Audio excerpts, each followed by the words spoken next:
அல் இஹ்சான் என்றால் இந்த உலகத்தில் ஒரு மனிதன் ஒரு செயலை செய்வான் அல்லாஹ்விற்காக மட்டும், ஒன்றை விடுவான் அல்லாஹ்விற்காக மட்டும். ஏன்? அல்லாஹ் என்னை பார்த்து கொண்டிருக்கிறான் என்று. அவன் அல்லாஹ்விடத்திலும் படைப்புகளிடத்திலும் எல்லா விஷயத்திலும் அழகிய முறையில் நடந்து கொள்வான் அல்லாஹ்விற்காக மட்டும். தன் பெற்றோருக்கு பணிவிடை செய்வான் அல்லாஹ்விற்காக மட்டும். குழந்தைகளுக்கு உணவளிப்பான் அல்லாஹ்விற்காக மட்டும். தன் மனைவியிடத்தில் நல்ல முறையில் நடந்து கொள்வான் அல்லாஹ்விற்காக மட்டும். ஏழைகளுக்கு உணவளிப்பான் அல்லாஹ்விற்காக மட்டும்.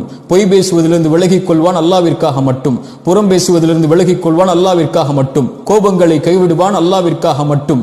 பிறருடைய குறையை குறித்து பேசாமல் தன்னை பாதுகாத்துக் கொள்வான் அல்லாஹ்விற்காக மட்டும்.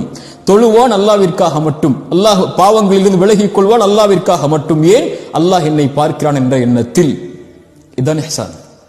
இன்னும் வார்த்தைகளில் அடுக்கிக் கொண்டே போகலாம். இஹ்சான் உடையவர்களை அல்லாஹ் நேசிக்கிறான். அஹ்சினு, அழகு